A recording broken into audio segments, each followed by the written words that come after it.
नमस्कार, मैं आरती सिंह। आप देख रहे हैं न्यूज 11 भारत और वक्त हो चला है खबर खास का। खबर खास में आज हम बात करेंगे उन रियायतों की जो लॉकडाउन 4 के तहत राज्य सरकार ने जिसके लिए दिशा निर्देश जारी किए हैं। जी हां, लॉकडाउन का चौथा चरण शुरू हो चुका है और ऐसे में सरकार ने जो छूट दी है वो क्या छूट है, उसके लिए क्या दिशा निर्देश जारी किए गए, इन सभी पर हम बातचीत करेंगे।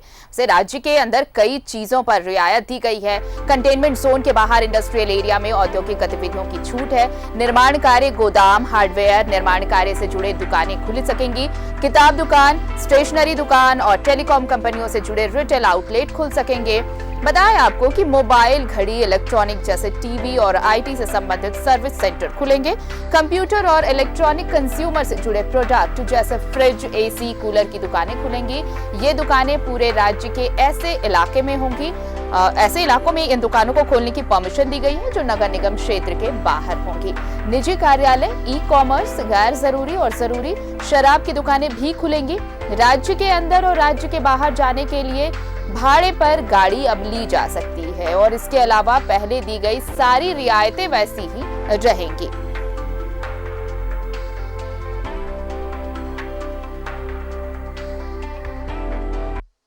हम लोगों ने भी कुछ निर्णय लिए हैं और निर्णय हम लोगों ने इस तरीके से लिया है क्योंकि राज्य में प्रवासी मजदूरों का भी लगातार आना जारी है और संक्रमण की स्थिति भी आगे पीछे हो रही है और ऐसी स्थिति में आने वाला समय में लोगों को रोजगार की भी आवश्यकता पड़ेगी। आर्थिक गतिविधियों में भी कैसे हम उसको बढ़ा पाएं, इस संदर्भ में भी हम लोगों ने काफी आज दिन भर चिंतन मंथन करते हुए कुछ चीजों को जो मैं आपको संक्षिप्त में बताना चाहूँगा और बाकी हमारे ट्विटर हैंडल से आपको मिल जाएगा डिटेल। आज में चल रहे टैक्सी व्यवस्था उसको भी हम लोगों ने प्रारंभ किया है। अब राज्य के अंदर और अंतर राज्य में भी विद परमिशन ये टैक्सियों का संचालन किया जाएगा और इस तरीके से छोटे बड़े चीजें के हम लोगों ने निर्णय लिया है। लिकर शॉप भी खोले जाएंगे क्योंकि आर्थिक व्यवस्थाएं भी करनी है और इस क्रम में इसको भी हम लोगों ने खोलने का निर्णय लिया है। तो मुख्यमंत्री ने घोषणा की है, ये रियायत दी गई है कि जिस तरह से प्रधानमंत्री ने कहा था कि लॉकडाउन का जब चौथा चरण शुरू होगा तो ये नए रंग में होगा, नए रूप में होगा। यानी ये बात साफ थी कि कुछ छूट दी जा सकती है, कुछ तस्वीरें अलग होंगी पहले के जो लॉकडाउन के थे, फर्स्ट, सेकंड और थर्ड फेज की अगर हम बात करें तो। लेकिन चौथे चरण में अगर ये छूट दी गई है ये तो उसके साथ शर्तें भी हैं। क्या शर्तें हैं, कैसे क्या कुछ खुलेगा, किन चीजों पर रियायत दी गई है, इन तमाम मुद्दों पर चर्चा के लिए हमारे साथ हमारे सहयोगी भी जुड़े हैं। रांची से अंजनी हैं और जमशेदपुर से प्रभात हमारे साथ जुड़े हैं। सबसे पहले अंजनी के पास चलते हैं। अंजनी, देखिए, रियायतें दी गई हैं, दिशा निर्देश अब सरकार ने जारी कर दिया है, लेकिन इन सब के साथ जो कंटेनमेंट जोन है और जो बफर जोन की बात जो कही गई थी, अब इसके लिए डीसी को ये कहा गया है कि वो अपने हिसाब से तय करेंगे और रियायतें फिर वहां पर तय की जाएंगी।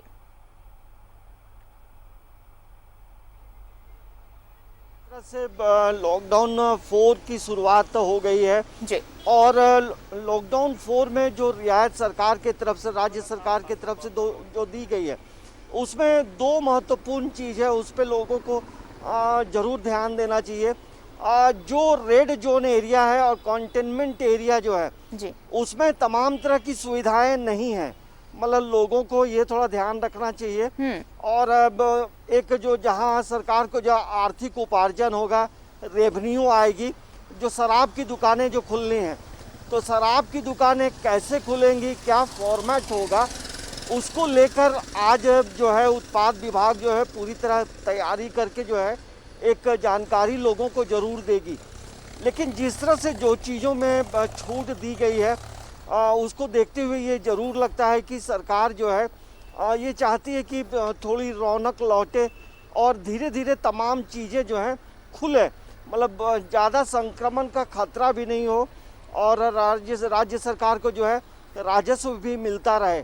और पहले भी कई तरह की जो सुविधाएं रांची जिला में मिल चुकी हैं, जैसे मिठाई की दुकानें पहले भी खुली रहती, मतलब पहले से खुली हुई हैं, और किराना दुकान तो पहले से ही खुला हुआ रहा है, और जो फलों की दुकानें हैं वो पहले से खुली हुई हैं। लेकिन जो शिक्षण संस्थान है, तमाम चीज़ों में किसी भी तरह की रियायत नहीं दी गई है।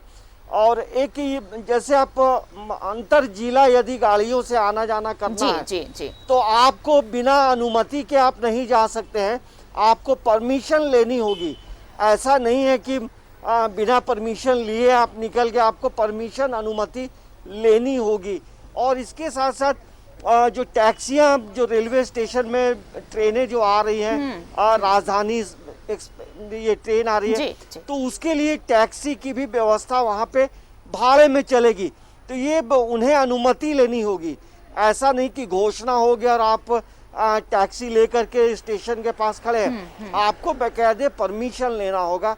और जो सोशल, यानी अगर रियायतें दी गई हैं तो उसके साथ कंडीशंस भी हैं, शर्तें भी हैं, और जो कॉशन होते हैं कि कंडीशंस अप्लाई, वो आपको फॉलो करना होगा, क्योंकि ये शर्तें आपको माननी होंगी। सरकार ने छूट दी है कुछ चीजों पर, तो वो शर्तों के साथ छूट है। चलते हैं प्रभात के पास।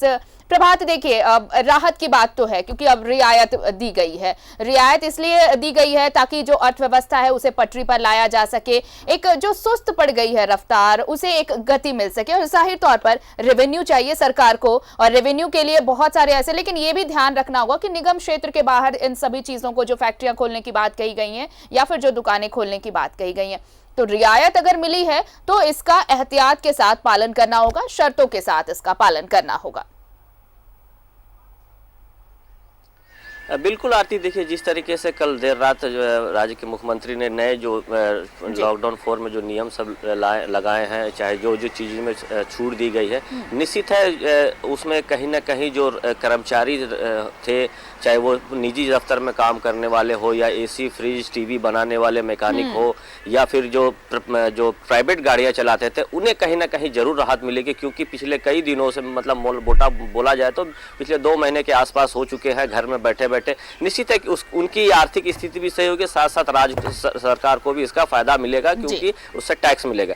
जैसे ये अंजनी जी ने बता रहे थे कि अभी जैसे ओला हो गया या उबर हो गया या फिर प्राइवेट टैक्सियां है या राज्य के बाहर जाना या राज्य से अंदर आना है, तो उसके लिए नियम बनाए गए हैं, उन नियम को पालन करना होगा। निश्चित है जो उपायुक्त है को जिम्मेवारी दी गई है, उपायुक्त को कहा गया है कि वो अपने स्तर से जो ग्रीन जोन है वहाँ पे गाड़ियाँ आना जाना कर सकती है, उसके लिए भी परमिशन लेना होगा। हालांकि अगर हम जमशेदपुर की शहरी इलाका की बात करें तो शहरी इलाका निगम में आता नहीं है, आदितपुर के क्षेत्र निगम में आते हैं, मानगो के क्षेत्र निगम में आते हैं, या जुगसलाई बोले तो नगर निगम में, नगर पालिका में आता है। तो उन क्षेत्रों में ये सब चीजें की दुकान जो है वो नहीं खुलेगी। निश्चित शहर में जो ऑफिस है, बड़े बड़े निजी कंपनियां की जो ऑफिस है वो खुलेगी, पूरे कर्मचारी के साथ खुलेगी। उसमें यह भी है कि पूरे कर्मचारी से, लेकिन साथ ही साथ जो नियम बनाए गए, सोशल डिस्टेंसिंग, साथ ही साथ मास्क पहनना, सैनिटाइजर का यूज करना, ये भी जरूर है। ऐसा ना है कि आप दफ्तर खुल गए, आपके प्राइवेट कार्यालय खुल गए और आप आराम से जितने भी कर्मचारी है तो आना है, लेकिन नियम का भी पालन करना है। क्योंकि जिस तरीके से प्रवासी मजदूर झारखंड में जिस तरीके से जितने पैमाने पे आ रहे, जितने तादाद में आ रहे, तो इससे भी हमें बचना होगा। क्योंकि प्रवासी मजदूर से ही कहीं ना कहीं पॉजिटिव केसेस बढ़ रहे हैं। हालांकि राज्य में ये अच्छी बात है कि स्वस्थ होने के भी आंकड़े अच्छे आ रहे हैं, स्वस्थ भी हो रहे हैं, लोग घर भी जा रहे हैं खुशी खुशी, लेकिन ये सब नियम जो है उन्हें पालन करना होगा। उपायुक्त से, निश्चित है उपायुक्त से इसकी परमिशन लेनी होगी, तब जाकर आप ये कर सकते हैं। निश्चित है जो टीवी फ्रिज और एसी की दुकान जो खोलने की बात हुई है, जो सर्विस सेंटर खोलने की बात हुई है, कहीं ना कहीं वो जो सर्विस करने वाले लोगों को थोड़ी राहत जरूर मिलेगी। बिल्कुल राहत मिलेगी, और ये राहत की बात इसलिए भी कही जा रही है क्योंकि देखिए प्रभात, प्रवासी मजदूर लौट रहे हैं। हम ये सवाल लेंगे अभिषेक से। धनबाद चलते हैं, हमारे साथ सहयोगी अभिषेक भी जुड़े हैं।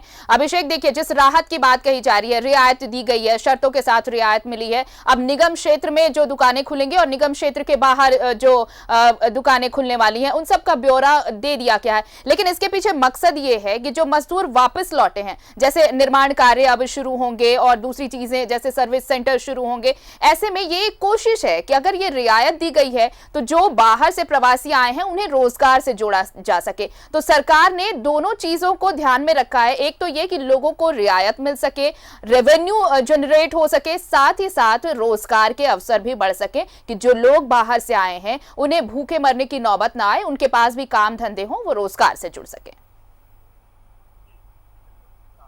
जी जी, बिल्कुल सही कहा आरती कि ये बात सही है कि जो प्रवासी मजदूर घर को लौट रहे हैं, अपने गांव को लौट रहे हैं, उन्हें रोजगार चाहिए।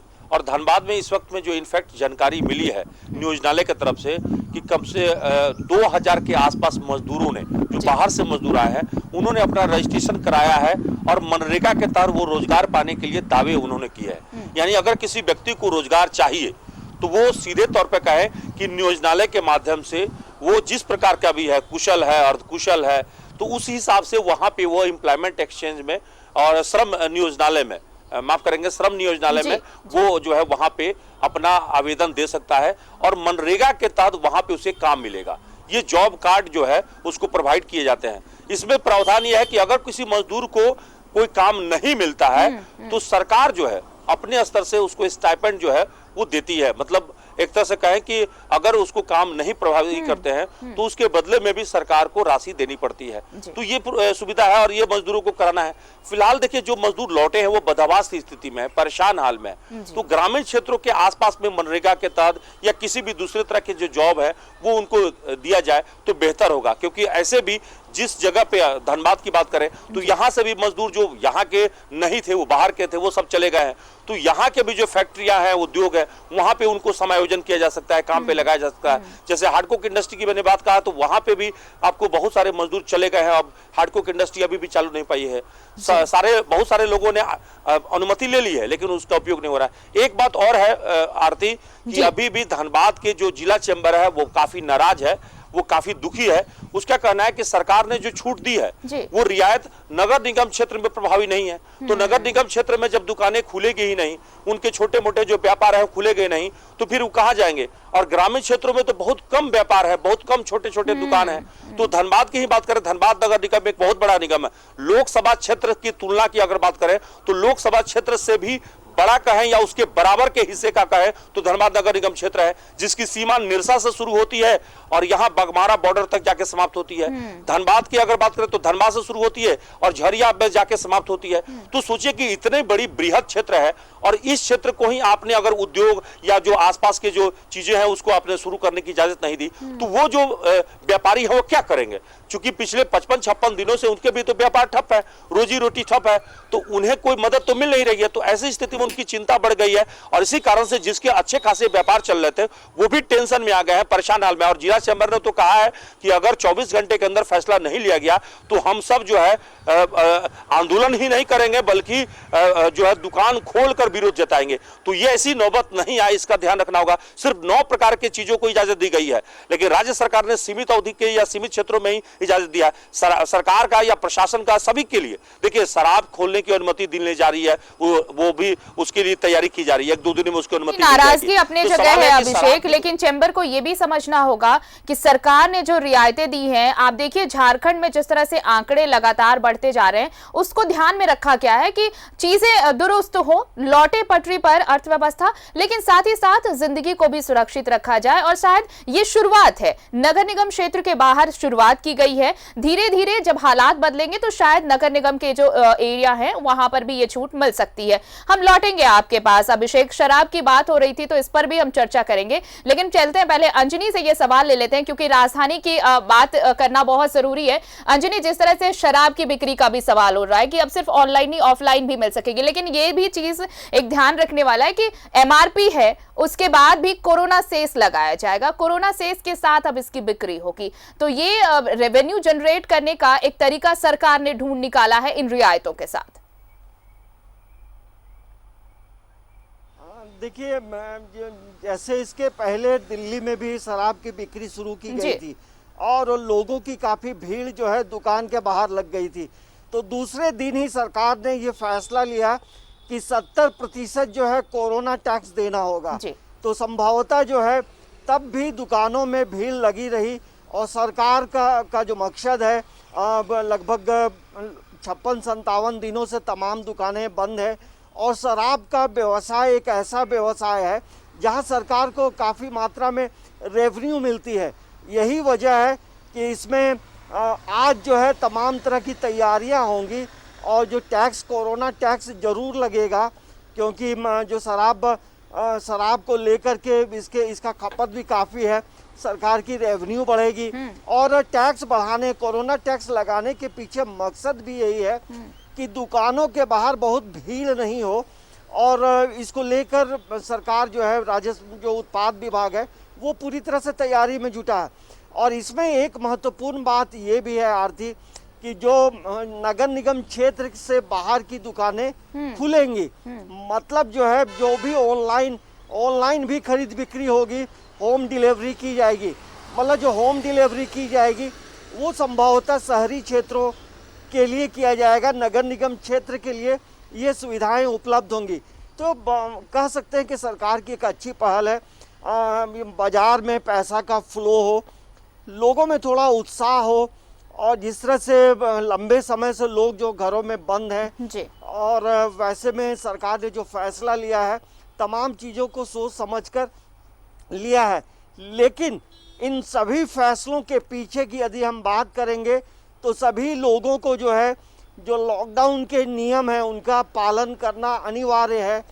दूसरा, बिल्कुल, लॉकडाउन का पालन करना बहुत जरूरी है। प्रभात, ये सवाल आपसे जरूर लेना चाहेंगे। देखिए, जमशेदपुर में बहुत एक लंबा वक्त गुजरा और उसके बाद कोरोना के मरीज सामने आए। बाकी जिलों से जैसे लगातार सामने आ रहे थे, लेकिन बहुत देर के बाद जमशेदपुर में ये मामला सामने आया था। अब लेकिन ये चुनौतियां और बढ़ी है, क्योंकि प्रवासी मजदूर वापस लौटे हैं और जो मामले सामने आए हैं, इसी तरह के मामले सामने आए हैं। अब जब ये रियायत दी गई है तो ऐसे में लोगों को एक सहूलियत तो जरूर मिलेगी, लेकिन लोगों को ये भी अब समझना होगा कि ये सहूलियत इस तरह की नहीं है कि आप आराम से जाएं और तमाम जो एहतियात है, जो प्रिकॉशंस है, उसे धता बताते हुए इन सारी सहूलियतों का लुत्फ उठाएं। जरूरत इस बात की है कि पहले से ज्यादा एहतियात बरता जाए, तभी ये रियायत आपके लिए वाकई रियायत साबित हो पाएगी। बिल्कुल आरती, देखिए आपने सही कहा कि ऐसा ना हो कि सरकार ने जो छूट दी है तो आप एकदम आम दिनों की तरह आप निकल जाए। कहीं ना कहीं जो नियम बनाए गए हैं उसको आपको पालन करना होगा, चाहे मास्क पहनना होगा, सैनिटाइजर लगाना, सामाजिक दूरी बना के रखनी होगी। लेकिन आपने जो प्रवासी मजदूर की बात की आरती, मैं थोड़ा शब्द में बताना चाहता हूँ कि जमशेदपुर में जो 2 मजदूरों की जो पॉजिटिव केस आए थे, वो मजदूरों ने एक मिसाल पेश की थी जमशेदपुर में। वो बाहर से जरूर आए थे, लेकिन बाहर से आने के बाद उन्हें कहीं ना कहीं थोड़ा सिम्टम लगा और सीधा वो हॉस्पिटल पहुंचे हैं। वो अपने घर भी नहीं गए और किसी से मिले भी नहीं, सीधा हॉस्पिटल पहुंचे और उन्हें आइसोलेशन वार्ड में रखा गया। उसके बाद उनकी जो टेस्ट हुए तो पॉजिटिव आए। तो कहीं ना कहीं उन मजदूरों ने समझदारी दिखाई, अपने परिवार को तो सेफ किया, साथ ही साथ समाज को भी सेफ किया। तो ऐसे जो भी मजदूर आ रहे हैं, अगर लगता है कि थोड़ी सिम्टम है तो वो खुद हॉस्पिटल जाए, हॉस्पिटल घर जाने के बजाय हॉस्पिटल जाकर डॉक्टर से मिले। ये बड़ी अच्छी उदाहरण 2 मजदूरों ने पेश की है। रही बात जो आपने कही कि छूट देने वाली बात है, निश्चित है छूट देने के साथ साथ जो है आपको नियम है वो पालन करने होंगे। जैसे कंस्ट्रक्शन के काम शुरू होंगे तो जैसे कंस्ट्रक्शन का काम होगा तो मजदूर काफी आएंगे, तो वो भी सरकार ने तय किया है कि आपको जो मजदूर है, जो जहां कंस्ट्रक्शन हो रहा है वहां मजदूरों को रखना होगा और उनकी पूरी सेफ्टी देखनी होगी। वो अगर रहते हैं रात में तो सामाजिक दूरी बनाकर रहे, सैनिटाइजर यूज करें, मास्क यूज करें, ये सब चीज जरूरी है। क्योंकि अगर अभी जिस तरीके से जितने मजदूर आ रहे हैं तो कहीं ना कहीं संक्रमण बढ़ने का खतरा तो बनता है, लेकिन सेफ रहना होगा। इसी को लेकर कल हम बताएं आरती कि शाम 7 बजे से लेकर सुबह 7 बजे तक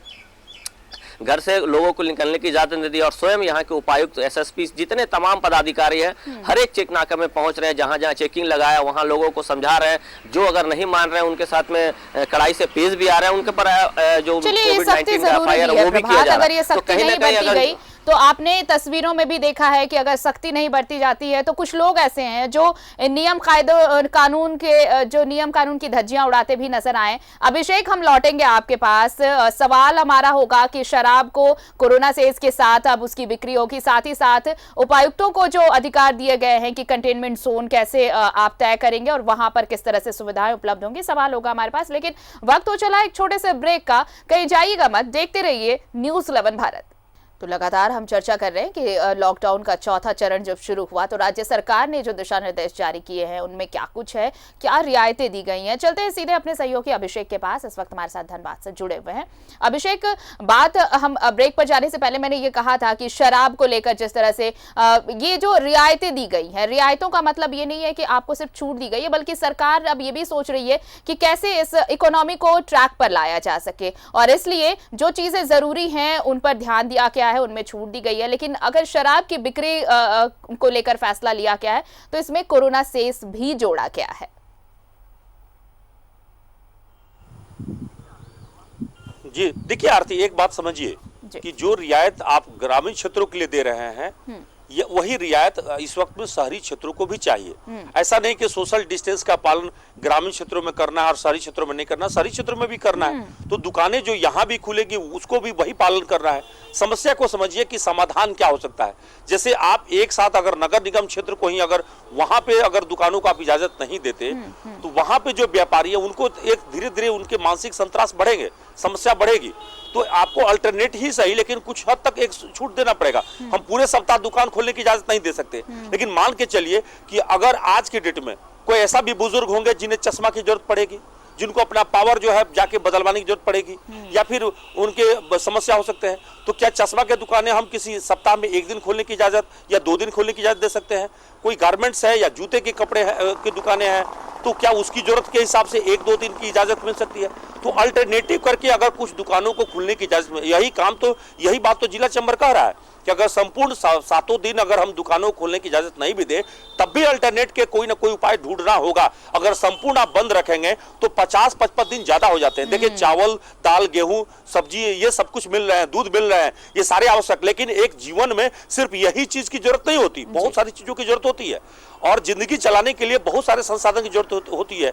गर्मी का वक्त आ गया है तो ऐसी हालात में थोड़ा सा समझना पड़ेगा कि सरकार रियायत दे रही है। जैसे बहुत सारी चीजों में सरकार ने रियायत दी है। जो मेरे पास डाटा है उसमें डाटा में ये कहा गया है कि सरकार जैसे दूसरे केंद्र सरकार ने तो स्पा और सैलून तक की इजाजत दी है, लेकिन यहाँ पे वो इजाजत नहीं दी है। यानी हेमंत सोरेन सरकार ने कोशिश किया है कि जहां पे उन्हें लगता है कि सीमित क्षेत्र में वहां पे दिया जा सकता है वहां तो उन्होंने दे दिया, लेकिन बहुत सारे मसले पर अभी तक प्रशासन ढंग से कुछ उपाय नहीं किए गए। ये माना जाए अभिषेक कि जो चैम्बर है उनकी मांग ये है कि जो रियायतें ग्रामीण क्षेत्रों में या निगम क्षेत्र के बाहर दी गई हैं उस रियायतों को अगर निगम क्षेत्र में भी लागू किया जाए ऑल्टरनेट करके भी, तो यहाँ के कारोबारियों को भी फायदा मिल पाएगा। तो देखिए विचार करेगी सरकार, धीरे धीरे चीजें लाने की कोशिश होगी सामने। एक बहुत छोटा सा सवाल अंजनी आपसे लेना चाहेंगे कि देखिए अब गाड़ियों की परमिशन की भी बात हुई है कि जिस तरह से रेड जोन एरिया था या फिर जो ग्रीन जोन था, ऑरेंज जोन था, इन तीनों इलाके में अगर हम कहें तो किस तरह से गाड़ियां आने जाने की व्यवस्था की गई थी, लेकिन अब ये छूट दी गई है कि अगर आपके पास परमिशन है तो आप यहां से बाहर भी जा सकते हैं और बाहर से आ भी सकते हैं। तो ये रियायत एक बहुत बड़ी राहत साबित हो सकती है।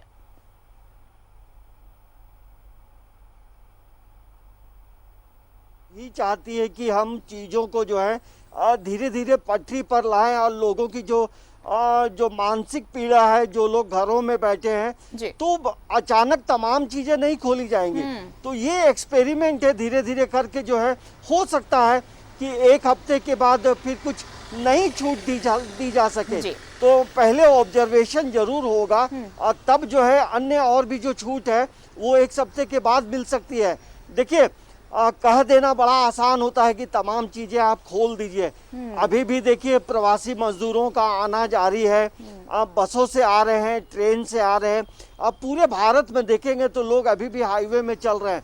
तो तमाम चीजों का ऑब्जर्वेशन होना चाहिए, ध्यान देना चाहिए। यानी सरकार पूरी चीजों को देख रही है, सरकार पूरी चीजों को समझ रही है कि आखिर ये एक पहल शुरू की गई है, क्योंकि ये पहला फेज होगा, ये चौथा चरण है और पहला फेज होगा जब राज्य सरकार ने कुछ छूट को लेकर दिशा निर्देश जारी किए हैं। और ये छूट निगम के बाहर इसलिए दिया गया है ताकि वहां पर क्राउडेड एरिया कम हो और थोड़ी सी भीड़ कम हो, केओस कम हो, तो लोगों को राहत मिलेगी। फिलहाल इस तमाम बातचीत के लिए आप तीनों का, अभिषेक, प्रभात और अंजलि, आप तीनों का बेहद शुक्रिया। शुक्रिया। तो रियायत दी है सरकार ने, राज्य में रियायत मिली है, लेकिन इन रियायतों के पीछे शर्तें भी हैं और उन शर्तों को समझना बेहद जरूरी है। और इसके अलावा यह भी बहुत जरूरी है कि आप इन शर्तों को एहतियात के साथ फॉलो करें, क्योंकि कोरोना से बचना है बहुत जरूरी, और कोरोना से बचने के लिए ये एहतियात अपनाना भी जरूरी है। सरकार का मकसद ये है कि अर्थव्यवस्था पटरी पर लाई जाए, बेरोजगार जो हैं, जो प्रवासी लौट रहे हैं, उन्हें काम मिल सके,